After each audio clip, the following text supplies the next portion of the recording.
sun'iy intellekt bilan xavf ekan deb shug'ullanib chetga surib qo'yish ham yaxshi emas, chunki butun dunyo bu bilan shug'ullanyapti. Boshqa davlatlardan qolib ketishimiz mumkin.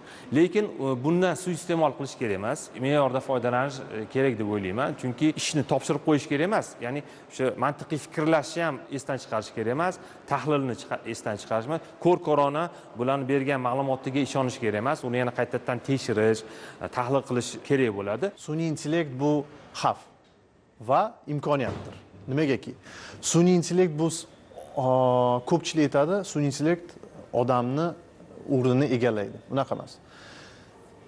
Faqat odam o'zini shu sun'iy intellekt bilan joyini almashtirib qo'ymasa, sun'iy intellektga ham har doim ishonish mumkin emas. Ikkinchisi, sun'iy intellektga konfidensial informatsiyani berish mumkin emas, ya'ni konfidensial ma'lumotni. Bu ishxonadagi HDFU dokumentlar bo'ladi yoki ishxonani bir qanaqadir sirli ma'lumotlarini berish mumkin emas. Ko'pchilik aynan sun'iy intellektni tushunmagani uchun, ya'ni oxirgacha buni foydalanmagani uchun fikr yuritishadi, yaqin kelajakda sun'iy intellekt ishimizni olib qo'yadi degan fikrda. Endi biz mana shu sohada yuribmiz, o'zimni tajribamdan kelib chiqib ayta olamanki, inson agar sun'iy intellekt bilan foydalanmasa, ishlatmasa, o'sha inson ishsiz qoladi.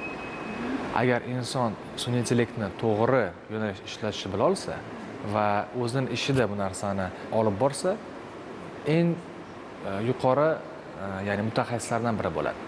Sababini tushuntiraman. Biz kimdirga qanaqadir vazifa bersak, u oddiy bir Excel bilan, Doc bilan, Google dan qidirib 2 kun, 3 kun vaqt talab qilishi mumkin. Lekin ikkinchi insonga xuddi o'sha vazifani berib turib, ikkinchi inson esa 2 soatda shu vazifani bajarsa, aynan sun'iy intellekt vositalar orqali bu ikkinchi inson, ya'ni uni yuqori potensial ishda qolishi ega.